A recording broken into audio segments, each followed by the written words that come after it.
Canada's democracy is under threat.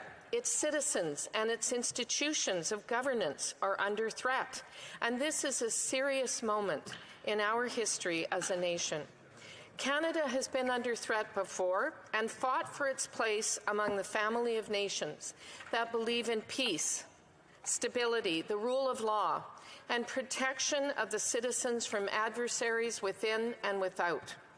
Canada, as it exists today, would not have been possible without the sacrifices, deprivations, and evolution of many peoples, both Indigenous and those who arrived later, coming together over time to fight alongside one another to forge a nation whose citizens pride themselves on upholding individual freedom, human dignity, and enthusiasm for a way of life that is envied around the world.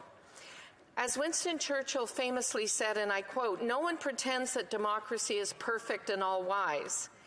Indeed, it has been said that democracy is the worst form of government, except for all those other forms that have been tried from time to time," end quote. This Conservative Opposition Day motion recognizes we have to fight and protect our citizens again. As Chief Opposition Whip, I have the added duty to stand up for the members of Parliament who comprise His Majesty's loyal opposition in this special place, this House of Commons, the House that represents the common people of Canada, elected from ridings from coast to coast to coast. We have a green carpet representing the grass beneath our feet, the color of the pasture and the greenwood, of the village green used by all. In other words, the color of the common men and women. We have a common home and we should protect it. There are no titles of distinction in this place that give one person's vote more weight than another's. I have the honourable designation before my name as a former minister and Privy Councillor. But my vote in Parliament remains one, as is the privilege of every other member of Parliament. That vote counts for something. That vote represents a whole district of Canadians who voted to give me and you, Madam Speaker, and each person honoured to put their name and be here in this chamber, their voices to be put forward and amplified often into law after debate. Those laws govern Canadians equally, and we believe in equality before the law. Where there is injustice or unfairness, we have mechanisms to deal with those human failings. An imperfectly, entirely human system, yes. A flawless system, no. But our Canadian system is as good as any in the world and strives to uphold its founding principles of peace, order, and good government. We are a welcoming place for new Canadians to come and make it their home. No matter the date of their arrival into the Canadian family, they should have the protection of this nation's government. That any member of this House would find themselves under threat for a vote taken in this place for any reason, but particularly to uphold human rights in this country or any other country in this world, is an affront to our democracy. Let's speak some truth in this House today, Madam Speaker. Political interference and intimidation of Canadian citizens was rampant and pervasive in the last election, and as we now know, the elections previous as well. In my province and riding, we have a sizable community of citizens of Chinese ancestry. They love their country of origin, its beauty, its art and culture, its language, its prominence in all areas of endeavour.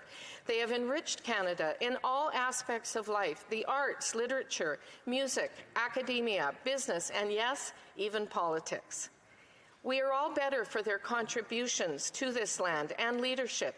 Historically under the harshest of conditions as labourers building a national railway that united us. Excluded from many aspects of citizenship, they were among our World War I and World War II soldiers, and they are today valued. These are the Canadian citizens who took my volunteers and me aside during the last election and with tears in their eyes asked us to turn off our phones so we could speak in their backyards because they believed they were under surveillance from Beijing and if seen talking to a Conservative would be punished by Beijing, either directly or through their family members still living in China. They were told through WeChat and similar online groups that I have seen that China had people in every polling booth in Canada and would scan their voting cards and know if they voted Conservative. They were told that Conservatives wanted a foreign registry to register every person of Chinese ethnicity in Canada so that they could be later rounded up like the Japanese were during World War II and confiscate their assets. So they stayed home. And their absence affected who sits in this House now. Today, many of these same spokespersons are publicly saying that the call for a foreign agent registry, similar to the one in Australia and the United Kingdom and United States, is Chinese exclusion 2.0. False, false, false, c'est complètement faux. There was and is an orchestrated campaign by a foreign country, publicly admired by this Prime Minister, with books of praise written about it by his brother Alexandre Trudeau and his father Pierre Trudeau many years ago, to interfere with and campaign against votes in this House and the votes in a democratic election. As I stated earlier, it is my duty as Chief Opposition Whip to stand in defense of the rights and privileges of every member of the House, not just my caucus colleague from Wellington Halton Hills. After all, and I heard this actually repeated from the government side today, a threat made against one of us is a threat against all of us. This House must demonstrate a collaborative, nonpartisan response. Yet we see both parliamentary secretaries to the government House Leader have repeatedly engaged in victim blaming today. Let's be very clear. CSIS did not make known to the member from Wellington Halton Hills that threats were being made against his family. He was given only a general briefing. I had the same briefing, Madam Speaker. Very general, about how foreign governments, and several foreign governments were highlighted, seek to influence Canadian politics and politicians, how they might go about doing so, might infiltrate an office, might volunteer on a campaign. We were told about these things. Nothing specific and nothing personal whatsoever. The member of Wellington Halton Hills has been clear in public statements and before the press. He never had numerous briefings from CSIS, as the Minister of Public Safety repeatedly declared in the House yesterday. And the assertions from the government benches today that he, the victim, has known details for 2 years and that he, the victim, did nothing about it are irresponsible, completely false, and meant to deflect from this government's past and ongoing failure to protect its citizens of Chinese descent from intimidation, coercion, and manipulation that we know this is real and playing itself out across this country on a daily basis. But CSIS did advise this Liberal government about these threats. This information would have been brought to the attention of the Public Safety Minister, the Foreign Minister, and the Prime Minister. Those ministers need to be clear about what they learned and what they did about them.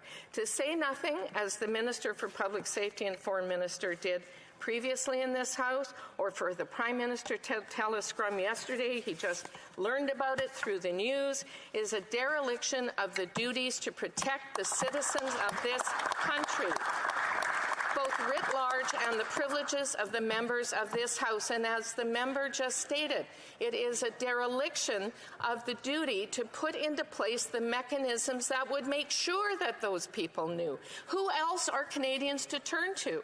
Another abject failure, another I'm just an observer Prime Minister answer. No wonder CSIS members are frustrated in talking to the press, and no wonder Canadians have lost faith in this government and cannot trust their safety or protection to this Prime Minister anymore. I ask all members to support our call to action, the creation of a foreign agent registry, the establishment of a public inquiry, the closing down of Beijing-run police stations operating in Canada, and there are some in BC as well, by the way, Madam Speaker, the expulsion of Beijing's diplomats responsible. We call on this government and this Prime Minister to show up, to stand up, and do the hard work of governing this nation. Questions and comments.